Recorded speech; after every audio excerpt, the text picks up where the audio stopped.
Welcome, everybody. My name is Micah Strolls, and welcome back to another episode of Micah Spotlight. Before we get into the podcast, I would like to introduce today's guest.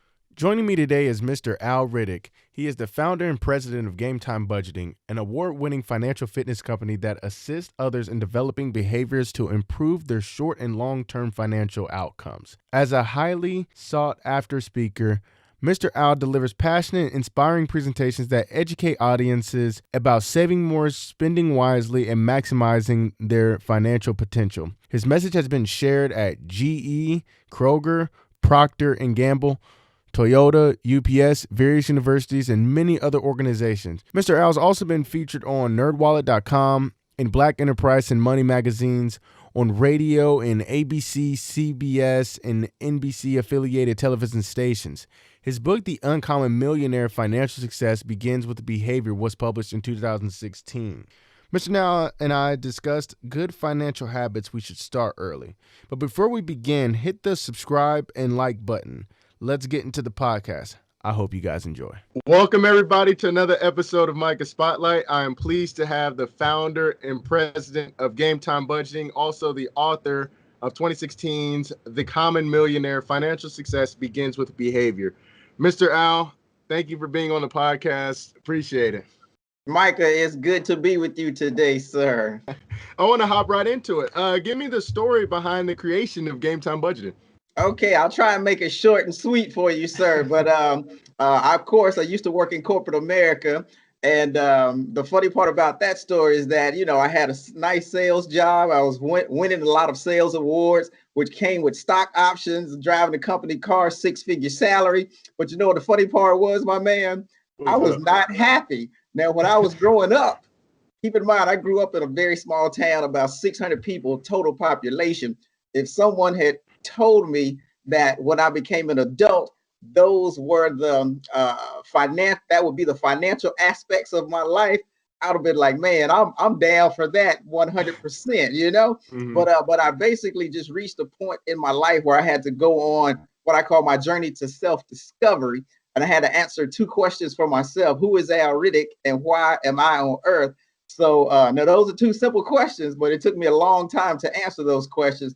But I basically discovered that I absolutely love helping people shift their financial mindset while learning new and sustainable behaviors that produce positive outcomes. And I always sum it up by saying, I get a thrill out of encouraging people and educating people so that they can count every dollar they earn and give it instruction so it will behave. You became a millionaire. A lot of people aspire to be millionaires. What are some of the early steps you took to become debt-free? Okay. Long story short, after I met my wife and, decided to put a ring on it, so to speak, we had to have tons of conversations so that I could better understand her money language and she could better understand my money language. And we basically discovered that it would be beneficial to our marriage if we could decrease the number of financial conflicts, right? And even before popping the question to my wife, I was actually interviewing tons of couples that have been married for like 15, 20, and 30 years. And they told me that the number one issue that they had in their marriage was money fights early on. So we basically came together as a couple to create a plan that allowed us to eliminate about $150,000 worth of debt in 3 years. And the cool part is when you have somebody to share your life with, it's actually make goal achievement and goal attainment. The process happens a lot faster when two people are on the same page. And what's cool about that, I'm 45 now, about to be 46, but my wife and I, we're going to celebrate 13 years of total debt-free living on December 21st of this year. So I'm pretty pumped about that. Man, congratulations, I bet. And a lot of people want to get to that point. So what do you believe are common mistakes that young people have, or common mistakes that young people do that keep us from reaching our financial goals? Now, this is just some of what I see. Obviously, I do engage quite a few college students every now and then, but there seems to be a misconception between what is a need and what is a want. Okay, so just to clarify, this is just my definition. A need is something that you have to have in order to sustain your life. Okay. So you Hmm. have to have, food, shelter, clothing. These days, of course, you want to have insurance as well. Yeah. But a lot of wants that could be in the form of, the name brand clothes, the freak. Well, due to COVID-19 right now, it's not like you can go hang out at a lot of bars and things of that nature. But a lot of Hmm. young people tell me, they're like, Mr. Al, we just gotta have that turn up fund, and I'm like, like, I do understand that to a certain degree, but when you turn up so much that you forget about preparing for your future, you're actually doing yourself a disservice. So again, needs versus wants, you definitely need to clarify that. Not really understanding delayed gratification and the fruits that that can produce in your life. So as an example, my wife and I right now, we're probably going to end up purchasing 2 cars within the next 12 months, right? Hmm. Now, granted, the car my wife drives, it's like 21 years old, Micah. Can you believe that? The car I drive is what, 13 years old, but we plan strategically to purchase these things. So we literally can go to a car dealership right now if we wanted to and buy 2 cars and just be on the one payment plan. Is that making sense? Mm. Yeah. So, understanding the power of delayed gratification, you don't have to have everything right now. And what's funny, I always say, you can have everything you want in life, you just can't get it all at once. You know what I Hmm. mean? Yeah. Also, last but not least, really not understanding the power of compounding interest. So, as an example, I'm going to quiz you very quickly, Micah. So, if I say, Micah, would you prefer to have $1 million cash today or a penny doubled every day for 30 days? Off the top of your head, what would you say? Well, because in high school we got asked this question, I'm going with the penny route. Okay, see, I like you, Micah. Yeah, most people the average person would say, just give me the $1 million cash, but a penny doubled every day for 30 days is over $5 million. Okay, Wow. now during the first 12 to 15 days of that doubling or compounding process, it takes a while just to get up to $1,000. But once you get there and then the compounding kicks in, that's how you can end up with over $5 million. Now, granted, you won't find very many investment opportunities that's going to pay that type of return, but it's the Hmm. concept behind that I think young people need to grasp at an earlier age. Because look at it this way. Well, how old are you, Micah, if you don't mind me asking? 20. Okay, you're 20 years old. I'm 40 freaking five, right? So it's almost like I got one foot in the grave, one foot on a banana peel, right? Oh. So, but look at it this way. If you're 20 and you get the right mindset with money right now and you start learning how to make money work for you, there's no reason why your financial future should not be brighter than mine, because you would start roughly 8 years earlier than I did. You see what I mean? Hmm. And time, oh my God, time is like one of the most valuable commodities that people do not really respect, believe it or not. Hmm. So I could go on and on, Micah, but I'm not going to bore you for too long, sir, with that story. No, no, you're not boring me at all. But one thing that I really want to pick up is last year my car broke down. And Mhm, I was thinking like, hey, I can go and get a car right now, but I had no credit. And mhm, so I thought with me having a good down payment of a couple $1,000s that I could just, they'll be willing to give me a car. But they said I need to build my credit. Uh, mhm. I do want to, can you explain to people that don't know, explain credit and how important it is? Okay, so just to start from a very foundational point of view, and this is something that I wish somebody had explained to me a long time ago. When you hear the word credit, credit is nothing more than the ability to obtain and consume goods and services while paying for them at a later time. That's all credit really is when you think about it, okay? Hmm. Yeah. So far as building credit is concerned, unfortunately, in this country, most people will have to go into debt in order to build credit, which just blows my mind anyway, because I'm like, why would you want a person starting out learning how to build wealth versus starting learning out how to build debt? You know what I mean? Hmm. But so Hmm. far as building credit for young people, A couple of ways you can do that. First of all, I do appreciate the fact that you had a couple of $1,000s. So let's just say, as an example, what if you had gone to your local credit union, for example, and said, I want to start building my credit, so to speak. Can you help me establish a secured credit card? Now, this is how that works. Let's say you put $1,000 cash in an account, and because that $1,000 in cash is basically collateral for the money that they are about to give you access to, you now have a credit line of $1,000 on a secured card. Of course, you can use this card, but keep in mind your limit is just $1,000 because that's all the money that you have in the bank. But you have to make sure that that particular credit union or commercial bank is actually reporting that to one of the three credit bureaus, whether that's TransUnion, Experian, or Equifax, because that would allow you to start building credit. Another way that you could do that as well, of course, most young people do have parents or some type of guardian. What if they were to allow you to become an authorized user on one of their credit cards that is already established? So that's another way that you could start building credit as well. For students, there's also student credit cards. And I feel bad talking about credit cards so much because, unfortunately for me, I see the downside a lot in my line of work of what uncontrolled emotion can do so far as ruining your financial life from a credit card debt point of view. But I'm just answering your question regarding how to build credit. So those are just three very quick ways that you can do that. And of course, I don't think I mentioned this earlier, just a general credit card, you could sign up for that as well. But I always tell people I wouldn't be in such a hurry to start building credit until I understood how to build wealth, because those are two totally different things.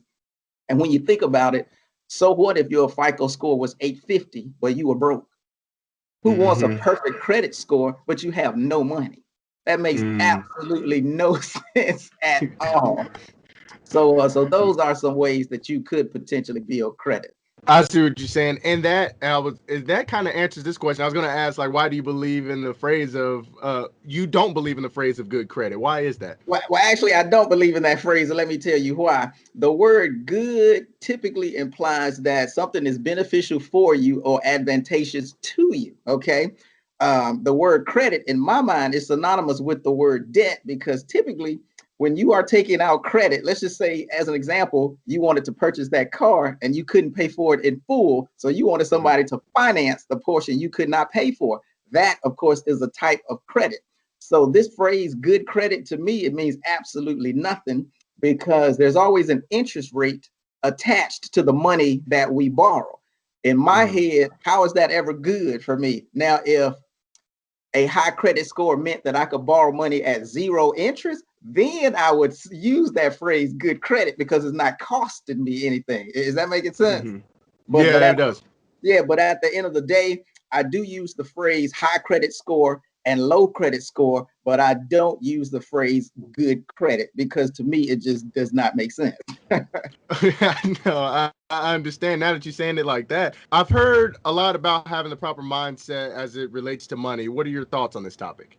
Everything in life starts with your mindset, Micah. As an example, I'm going to use you, when you had the idea to create your podcast, right? Let's just say that you ran into some challenges even before you dropped that first episode. You could have quit. Am I not correct? But That's see, true. there's something in you that made you continue to go forward. And I would dare say that every episode that you've dropped since that first one has gotten better and better, right? So you had what I call a growth mindset, meaning that you recognize that there was room for you to grow, develop, and learn, and you embrace that. However, when it comes to money, some people have a fixed mindset. So let me explain what I mean by that. My parents grew up on farms in North Carolina at what you and I would call at being at the poverty or below poverty level. Okay. Now, if they had the mindset that, you know what, we're just going to be poor the rest of our lives, even though we're going to bring children into this world, they're just going to be poor just like us, right? However, my parents made the best use after they got their mindset right Mm-hmm. of money, and they recognized the fact that they can learn more about money. They can do better with money. They can learn how to pay down debt. They can learn how to give their money instruction so it will behave. So when it comes to that fixed versus growth mindset and your relationship with money, most people can learn how to become financially successful. Now, how you define success, that's probably going to be a lot different than what somebody else might define it as. However, you cannot quit on yourself when it comes to learning about money. Just like when you were little trying to learn how to ride a bicycle, okay? The Mm-hmm. first couple of times after they took the training wheels off, you probably fell, skint your elbow or your knee, but you just Mm-hmm. got right back up and kept trying. And that is what most people do not do when it comes to trying to enhance their financial fitness. They quit just because they run into a challenge or a brick wall. But I look at it like this: when somebody puts a barrier up in front of you, you got some options. You can go to the left, to the right, over top of it, or underneath it. You see what I'm saying? Mm-hmm. Uh-huh. And that's how you have to look at your financial wellness journey. And what are some of the challenges that you see that people come across? Just basic challenges so far as what? Enhancing their financial fitness, you mean? Yes, to answer your question. Okay, I get it now. So far as basic challenges that I hear people talk about all the time, some people say that they just don't know how to control themselves when it comes to what is it? I think your generation calls it FOMO, right? The fear of missing out. Yep. So check this out. So let's say you have no money in your bank account. Your friend calls you up and they're like, you know what, man, let's go see if we can check out, I don't know, this Drake concert, right? This is just a crazy example. You Mm-hmm. are broke, but yet you say, you know what? I really want to check out this Drake concert so I can kick it with my friends. So I'm just gonna pay for the ticket and maybe airfare or a rental car or a hotel and put it on my credit card, right? Mm-hmm. So you have now made a decision based solely on emotion, not logic, all because of the fact that you did not want to miss out on what you considered an opportunity. But all you really did was make wealth move away from you. Does that make Mm-hmm. sense? Yeah, it Because now does. you're taking on expenses that you really don't need to. Because remember, when this story started, you already broke. See, now you're minus broke. So Right. back in, so like in college, right? One of my professors, he used to say this. He used to be like, "You will not make an F in this class. I will give you a minus F." You see what I'm saying? So there's broke, then there's minus broke, and you don't want to be minus broke because then you're negative. Broke is just having zero money, if that makes sense. So Right. that's just one challenge. Another challenge for the young people that I see is not really understanding what money means to you and not understanding your relationship with money. So, compared to you, I'm an old man, right? So I've come to discover that all money means to me is options, right? The more money I have, the more options I have. That's it. Money in and of itself will not make you happy. However, I always say the lack of money can make you very sad, right? Right. Right. So not understanding that. And another thing as well, so far as challenges, is learning to live first within your means and then learning to live below your means. So let me explain what I mean by that. I heard this phrase a lot growing up. People used to say, you know, I'll be okay if I just live within my means. That is a lie. Let me tell you why, Mike. Mm-hmm. Let's say your job pays you, I don't know, let's say you're bringing home $5,000 a month, okay? Okay. But your lifestyle consumes all $5,000. Technically, you are living within your means because you haven't gone into debt. You're just spending every dime that's coming through your household, right? Right. But the first emergency that pops up, what are you going to do? You're going to finance that emergency by using a credit card. So Mm-hmm. when I say the trick is not to learn to live within your means, the trick is to learn to live below your means. I always say this: you want to make the gap between income and spending as wide as possible, because the wider that gap is, the more options you will create in your life. I like that. I like Hey, that. hey, I'm a simple guy, Micah. You know, hey, I hope you didn't. I hope you didn't think I was gonna be using like 13-letter words because that's not my style. You know. So how important is having a savings account And how should we use that savings account? Okay, so here's something else that I believe in, Micah. Uh-huh. Of course, I believe in saving, but I believe you should have a savings account and an emergency fund. So let me explain the difference between the two. First of all, when you have just a regular savings account, savings to me means this is money that I'm setting aside for a future planned event. Okay, I'll give you an example. My wife and I, pre-COVID, we used to love to travel, or we still love to travel internationally. We just can't do it right now, right? Hmm. So we, in our monthly budget, would set aside X amount of money every month that would go in our vacation account. So that when we got that little itch, meaning that we needed to get online and book a trip, we could just book the trip, pay for it in cash, bam, everybody's happy, right? So that's Hmm. what we use a savings account for. Now, an emergency account, this is money that you set aside for a future unexpected event. Let me give it a quick example. So, about 2 years ago, I kept noticing that our water bill kept increasing month after month after month. And I was like, how the heck can we be using more water? You know what I'm saying? You can only take Right. so many showers in a day, right? So, so I learned that the water line coming into my house, where it connected with, like, I guess where it connects with the city, there was like a pin-sized hole in this like pipe, copper pipe. Oh. So I also learned that, first of all, that's not covered by homeowners insurance, right? Because that's outside of the house. Um, the first quote that I got to repair that was like $9,000, right? Now keep in Wow. mind, Micah, my wife and I have this rule: we don't borrow money, right? 9 G's, Hmm. that's a lot of money just to fix something like It that. is a lot of But money.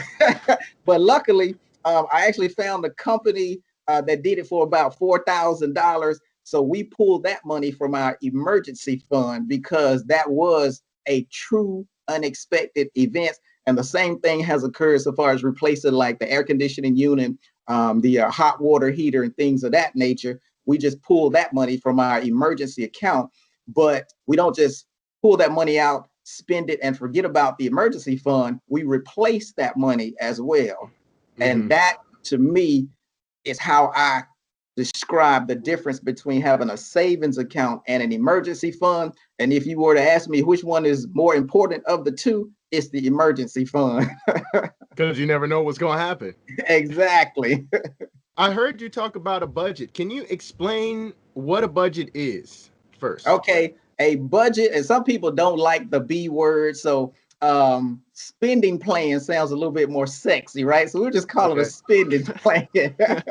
So a spending plan is nothing more than giving your money instructions for the next week, 2 weeks, and month at a time, right? So let me give an example of how my wife and I create our spending plan. So right now we're in the month of August.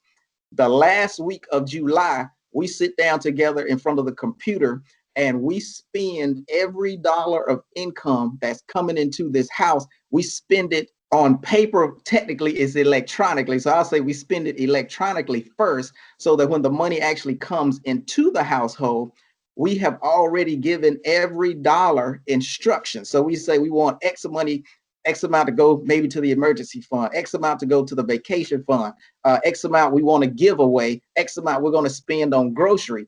It's You have to give it forethought. Okay.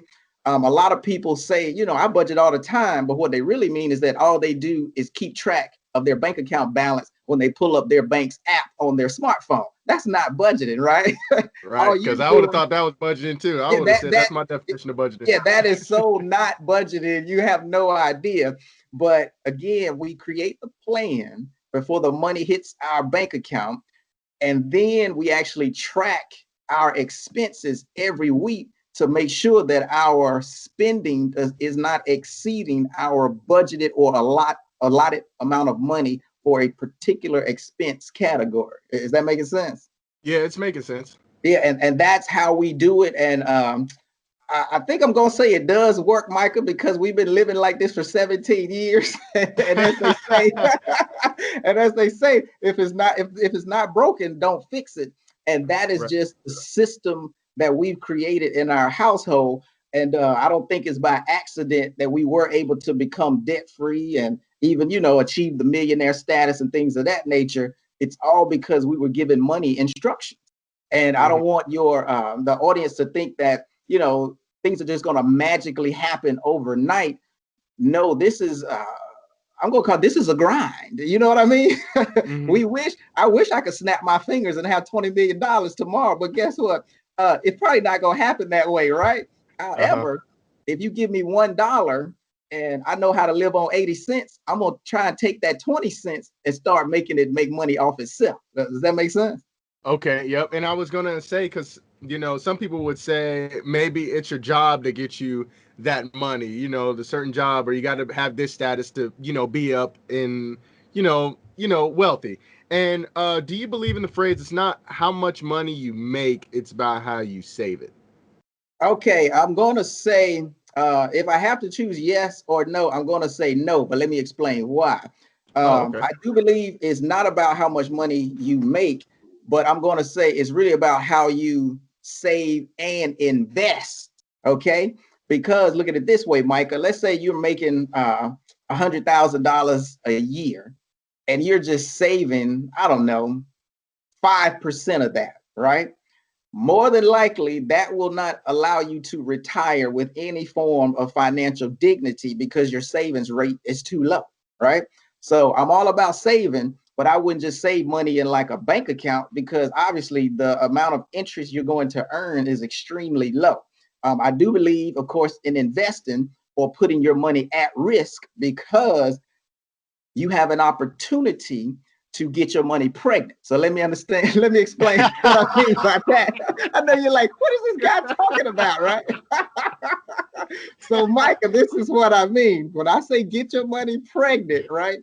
You need to name the babies capital gains and dividends. You see what I mean?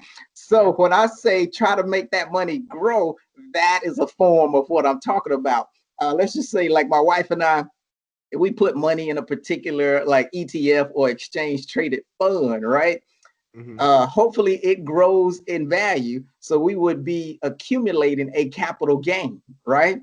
But then Okay. we can also be earning dividends at the same time just by investing money. So when I say get your money pregnant, of course, when a woman gets pregnant, she produces a baby. Well, when you get your money pregnant, you should produce capital gains and dividends.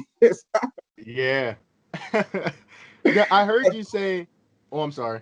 Go ahead. Oh no, I was just gonna say you didn't think it was gonna be this simple, huh, Micah? No, I really didn't. It is pretty simple. What the I heard the word invest, and we hear that some people like me hear that word, and we just really don't know how to. What should we invest in? I don't know. Investing is kind of foreign to me. Can you kind of Okay, explain that? okay. Yeah, good deal. So when I use the phrase invest, all I mean is taking a certain amount of money, right? And putting it towards a venture that will hopefully make me more money than I put into it. Does that make sense so far? Yeah, I got you. Now, some people, like I have friends that invest in real estate, for example. They might put a certain amount of capital towards a property that they want to fix and flip, but the goal is to not only make back that initial investment of capital, but to make even more. Is that making sense right there? So, Hmm. yeah, so when you hear people talking about the word invest, and tell you the truth, you actually just made me think of something even what might be a better example. You can invest in something that will produce nothing for you. So let me give an example. Hmm. Since we were talking about like credit and credit cards earlier, some people invest in credit cards, but their return is in the negative because the interest rate attached to a credit card is so freaking outrageous that it takes wealth away from you. Is that making sense? Yep. However, some people might invest in stocks, right? And again, you hope that the value of that single share of stock appreciates over time, giving you the opportunity again to create a capital gain. So that's just another example of how you can invest in something and not make money and invest in something else and make money. So, Mm. but because I am not like a certified financial planner, I can't sit here and talk about what to invest your money in. I will say this though, probably would never invest in something that I don't understand. Okay, yeah, that makes sense. And when you really look at it, Micah, the first thing most people do need to invest in is themselves and their financial education. Because let me tell you, it's so many opportunities out here that you could potentially take advantage of. But if you don't understand basic things about money, people can take advantage of your lack of knowledge and convince you to invest in them where they're making all the money.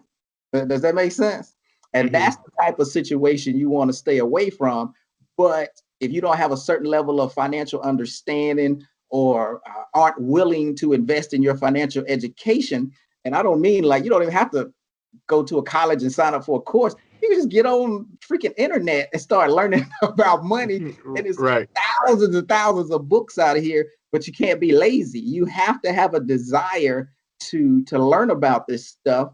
And I don't even care if you hate money. Guess what? You're gonna be dealing with money to the day you die. So you might as well That's do true. yourself a favor and learn about it, you know? Right. I heard you talk about books. One of the books that you have is called The Uncommon Millionaire. Financial Success Begins with Begins with Behavior. Um, Talk to me about that book and what should we expect if we read that? Okay, actually, that was the first book that I wrote, The Uncommon Millionaire.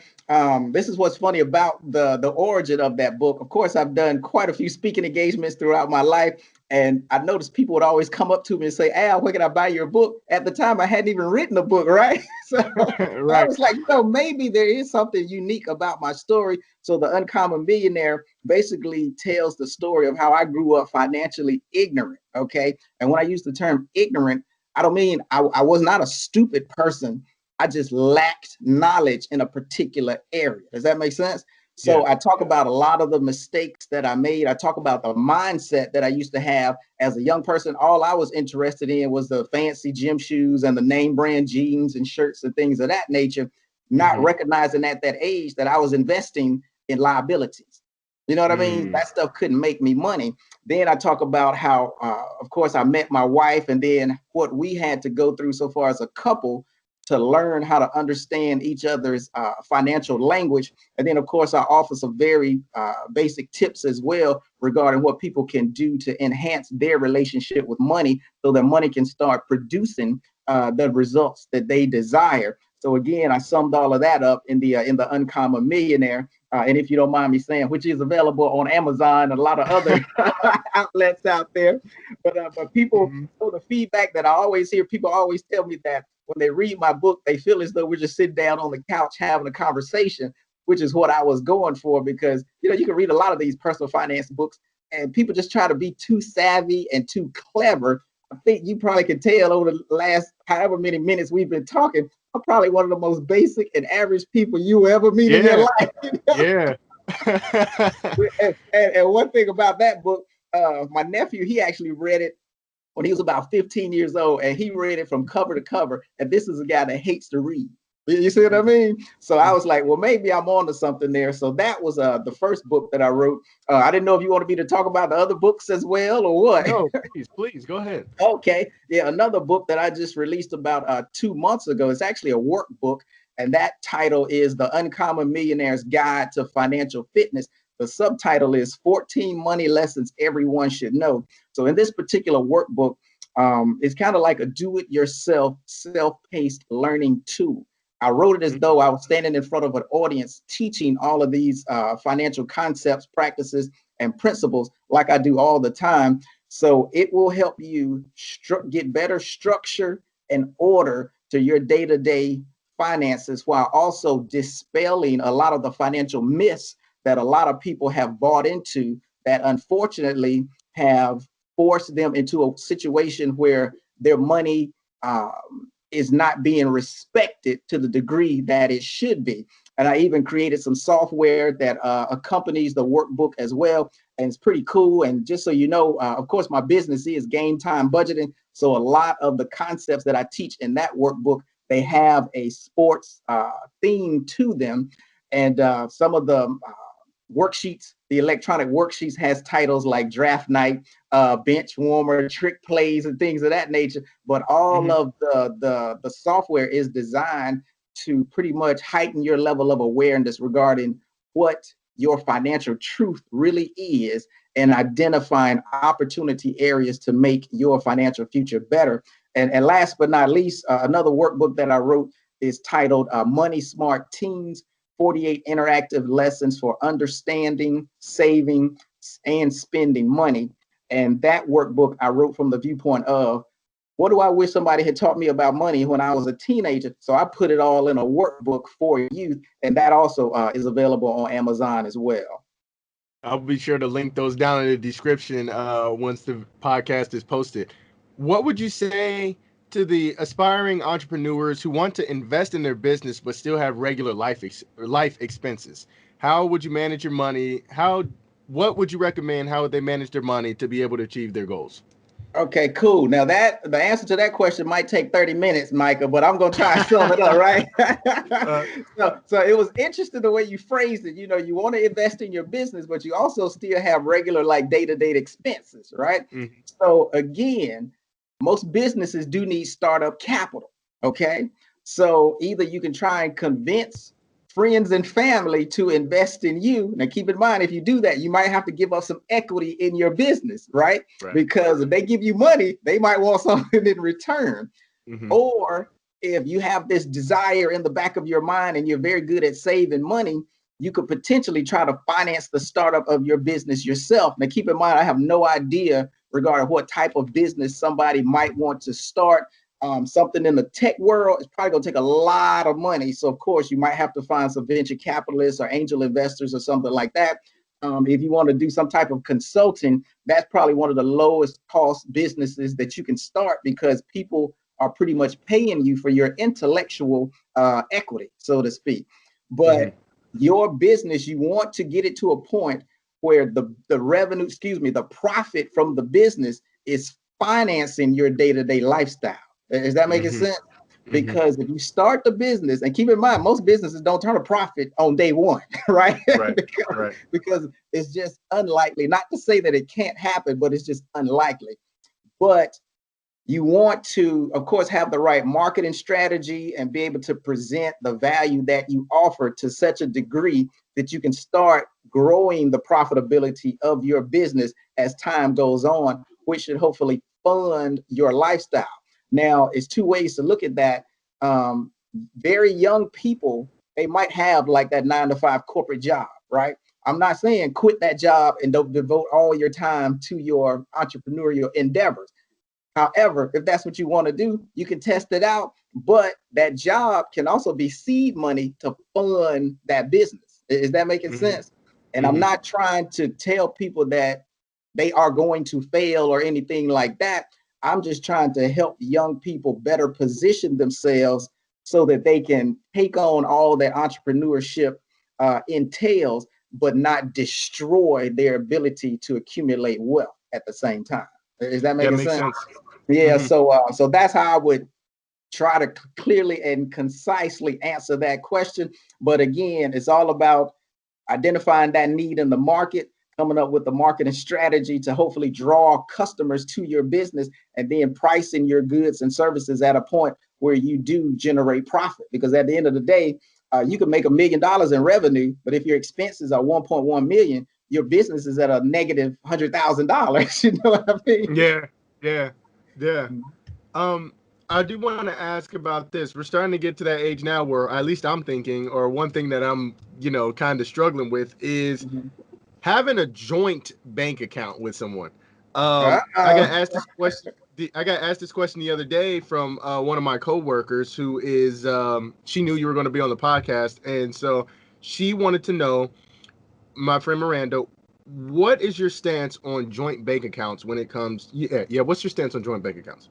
Okay, I'm totally cool with the joint bank account with your spouse. Okay.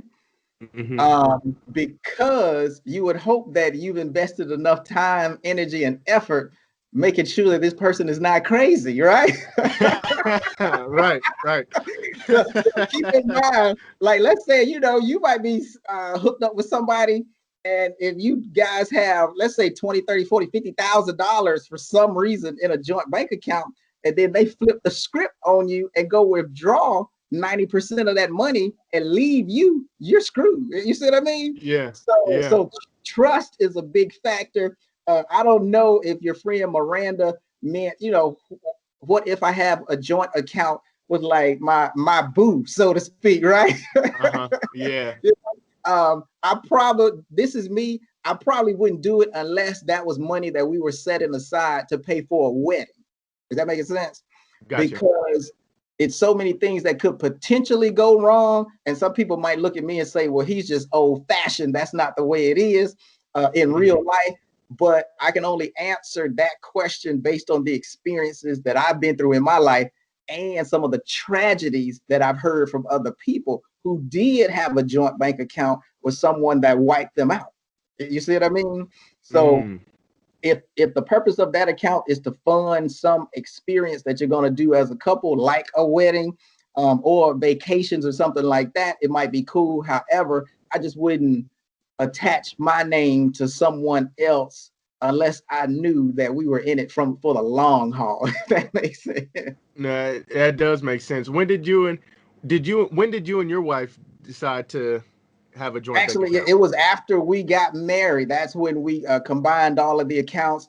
And even with that is a whole nother story to that, Micah. So I'll just tell it to you, even though you didn't ask to hear it, right? Go ahead, I'm listening. So, so this is kind of like how we run our household, right? So we have a joint account, right?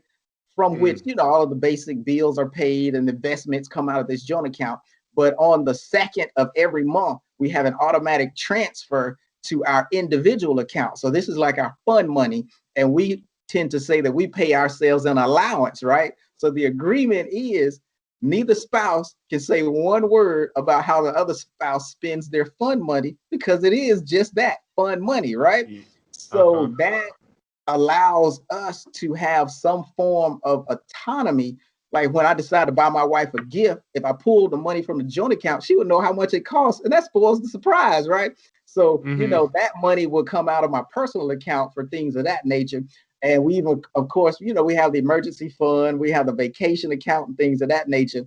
But we probably have about 5 different accounts, which makes it easy for us to run our household because everything has to have a designation in the Riddick household. There's no such thing as just quote unquote extra money. No, we get that money instructions. Right. Do you what are some of the financial lessons you wish you learned at an early age? Oh man, first of all, I wish somebody had told me the difference between an asset and a liability. I wish someone had told me that there was such a thing as earned income, but then there was also something called unearned income, right? I also wish somebody had told me that there was a humongous difference between having a high credit score, a high income, and a high net worth. You see what I Mm. mean? Those are just some of the basic things. And of course, I don't even think I've started learning about this whole credit game until I was in my 20s. You know what I mean? Mm-hmm. So it would have been nice to have learned about that as well. And obviously, I hadn't heard of the phrase compound interest until very late. Well, I consider it late in my life. So of course, it would have been nice to know things like that as well. And to tell you the truth, I wish somebody had taught me how to put together like a profit and loss statement. Because you can actually do your own P&L statement for your personal finances, believe it or not. You know what I What mean? is Because that? yeah, profit and loss as it relates to business. Okay, you have Mm-hmm. revenue and you have expenses. If you have a product, you have something called cost of goods sold, right? So you have revenue minus cost of goods sold, which would equal gross profit. Then you have expenses. Let's say you have rent. Let's say you have your cell phone, you have your office, whatever, right? And then once you deduct all of that, you have net profit. So that is some of the things that would be on a profit and loss statement when you're running a business.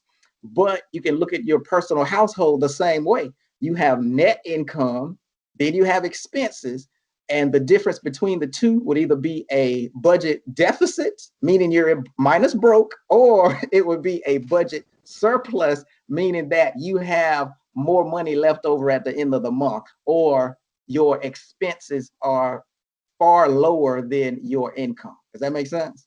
Mm-hmm. So those are just, some simple things that I wish somebody had taught me.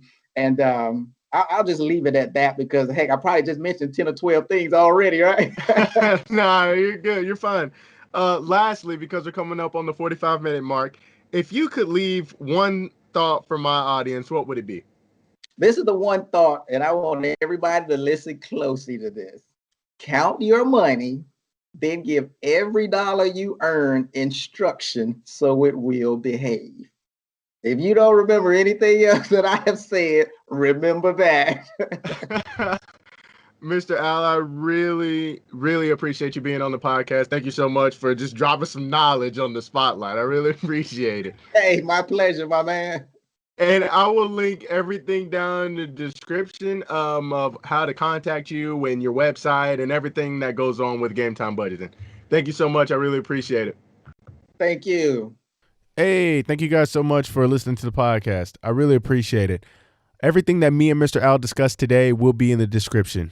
Make sure you guys like, comment, and subscribe. But most importantly, make sure you share this podcast out. I'm pretty sure this information can help somebody. Thank you guys so much. And like always, I will see you guys next time. Peace.